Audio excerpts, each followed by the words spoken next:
Akpene mi le yi kemire ka won ple Ebonyiba TV nya jodo opo yi kene le dabala Johnson le saptonu ameti nutomo amuga nutomo le Ghana ti kome godo yele mi apa do opo akpogele Ebonyiba TV nya jodo opo yi kan anna wo nya joy ka tanu le jom le Ghana ti kome ka ple heyo le jom le gbata ti ko bubu me kelege yema mi akonya joy ko baka mi sine nya do opo me ako adare yabanlaji nemi enye nate agbele me Peter ya no zima nya jo venemi e te bresari ke mi akpo mi le ka fine mi agaranya joma mi alankuda nkodonya omuti nemi National Association of Graduate Teachers imiga yoba nagrad no fiela opa habo yikana le Ghana to koma wodo badasida jidudo okokuda dodo yikana wo wole school de fama kepa wana until le pa ko be bla ever for AVMM kala akbabu buha Institute for Energy Security IES nya do opa yikanya no kokuda mo mi pe nya unti alojire gbemuse nya unti le Ghana to koma wole dem boblom be happy epe akbabe bla ever for the kena awunu mo mi pe nya wo ayiji ka wado Sidi enyi peswa bla aton le Ghana to come pe mo mi jirapa do le to come godo Kenya sala be mi la matro bi mava na magaranya ejome nemi Akpebe mi le ka won ple Ebonyiba TV le yi meka de jesi ba nuselens ebe English dictionary ne do po yi kana lo do mi apanya jo hafi wo adogbo le ka elemi onko sem kana mi aje go me ple agbansoro nya wo me ne mi ka mi ano nu fiela opa ha bobo yi kanya National Association of Graduate Teachers NAGRAD nu fiela opa ha bobo yi ka ngonola yenye apoto Angel Kabonu anya mere yi ka wo yo ne Ghana jidudo yi ka le duplana kufu adu ka ple MPP du ha bobo mebe wo alan kula do ikano wo le papa be bla evo evie ikene 2022 pado ino wo le supu de fama ikene free sine hyper do wa le Ghana to community ka apoto Angel Kabonu edemebe le ikame dungono la ikale nya pa ganya uji pom le Ghana to comment wo block okude free sine hyper do wana untia o motende jesi ega huma alo enu ika wa agble le free sine hyper do ika ko de etuma ka apoto Angel Kabonu edemebe le de vi ka wo mologo je school pado do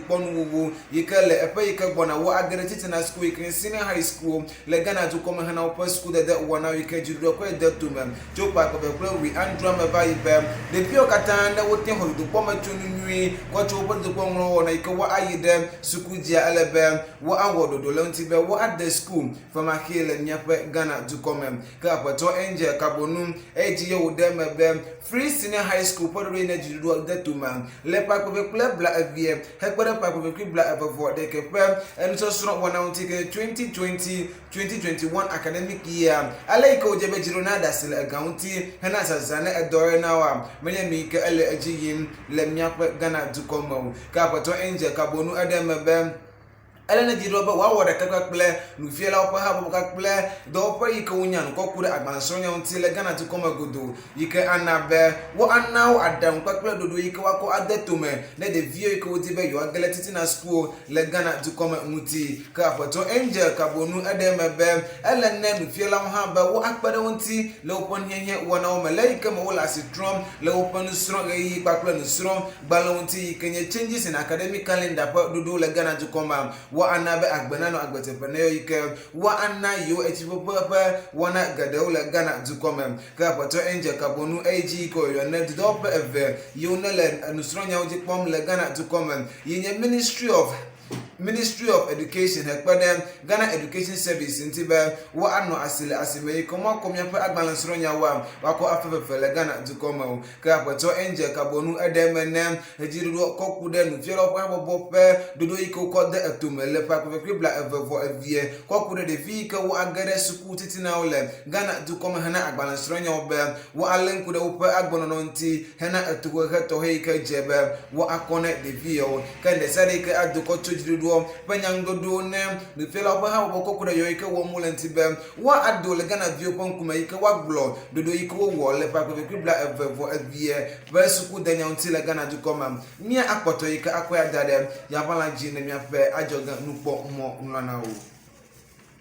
kana mia achula tapma ika mia ga no agbansro nya o metitri le nchu papla nchu nyanu pla nyanu pa gbododo wona uma school coordinator kai kanele Ghana Dukoma yi kanye the University of Professional Skills Studies le again UPSA wonya mele yi ka woja agba yi ka wodo ase nyanu vi eve kodola apemebe wo ko podo ko data flache nyanu pla nyanu pa gbododo wona uma kanye jo deje si jo school bon globo be le pa ko be da eve vo evie le pa ko be da vo de ke pa agbansro yi kanele yo sile yo pas kuma be school ko le Ghana Dukoma en ya yo deje si be de vi nyanu vi eve ye wa wo poto yi ka wo gale school poji hana anyimomlo pa wana okele wo pa fodede wana mutia na zabubunya ibe de vie wa wo chopo de kokopula nyanu pa bododo wana woman kale agbanade yi kana school committee de asi egoma wo na be de vie na ayide apama yi ka yo apoto yo ayide yo pon gomo kuku wana woji kende sere kanye to he ka wa kona school vinyanu bi eveyo le UPSA mi ajagba yi ka mi akwe adare ya pananji na mi ape nyaselao kana ma akoya potane mi ka mi anno jiregbamuse nyawo pe menemi titrile amomami pe nyawo muti nemia ntetole dem tutu Institute for Energy Security IES nya do po yika nya no kwakura momami ka kle jiregbamuse nyawo muti le Ghana Dukoma wole dem gbobrombe le Ghana Dukoma happy epajinu we eve na awunu yika mi anno gagam de epajinu banto le fa ko be bla evevo eviema momami pa asiwa wole aji ga yika wado cedi eni peso black aton yikenya 8 cedis 50 pesos ka IES de global le dodo yikena le Dukoma godo hana momami pa nya wala hema godo pe asicha nya o yikenya international world market mommi nya nika ahina dukwado abe Asia duko China duko ka kula duko bubu ado yika ukpere Ghana ka kula amayibo duko bubu nti yika unyene mommi le reyi yom ka de mebe kuda jirido pa afomade made yika wo adele ajoga jine budola ka kple hukula le Ghana Dukoma ye na be mommi jira pa do le Ghana Dukoma wo dare opo mommi nya oji titri le wope udon wona o me ike fie be mon popo bware ke mele mommi zala osibe wo agere te bubu hana wo popo le asibobo toji o ke Institute for Energy Security wo eji ke wo blobe le amomi pe nyawutia na eva petro akpajia wo de le dipeswa we enne ike jidro kododo makoko de etome ike wonye levi ade ike wo de le amomi zala o le Ghana Dukoma ye na be momi pe nyawo le sesem le Ghana Dukoma ka wo ji ike wo de me be diesel mama mia wo de le dipeswa we ade ike 60 pesos e ha na be momi pe wona o ele eji ka de me be LPG badodo ike alono bi ike wo zana gas lo pe agbodo wona woman wo de le no peso we any kanye 18% hafine wa ayide gas je pole Ghana Dukoma yike wa akere wona ye muti ka Institute for Energy Security o yoro ne Ghana Dukoma biobe wa adola abroji ko wa do be senya ko glotitri le omozo nya ka pole budo nya o mele Ghana Dukoma yike anabe mo de le amome fe nya oji le ba ko be clean bla evevo ebie podo yike wa wole Ghana Dukoma muti akpana mi kega yi morega mi achomya ponya joko seru yenye eki apina ma ajole mi egboa ngodo nya iketi mo dokochi ma bublo ma ato ume nemi le agbansro nya o manu feel of how boy ke National Association of Graduate Teachers NAGRET ba ha bobo wo de ko gbona jidudu obe na edo ka pe dodo yike no wo le pa ko be bla evevo evie pa school danya on titri le school de former he yin free senior high school ba dodo le Ghana Dukoma na ede ga huma iko ko adare aloji na wona ba bla adan hokochu ha bobo bubu iko nya ko ku de agbansro nya wo muti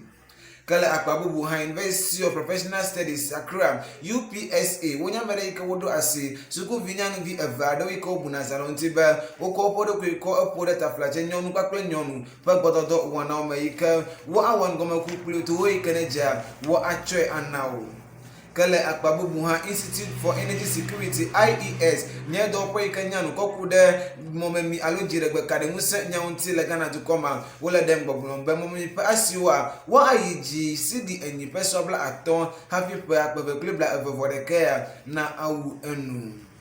akpene mi ba mi orika kula banyi ba TV la dabala John shi kemi henjo venemi le mi apo do pm enye nate agwema Peter ye no zime henjo venemi le tebesari kemi le civis ye wonye modam do katanfi mitin ponye le mi apo ajoga nupomo wona woji akpene mi le mi apo de ka wawalata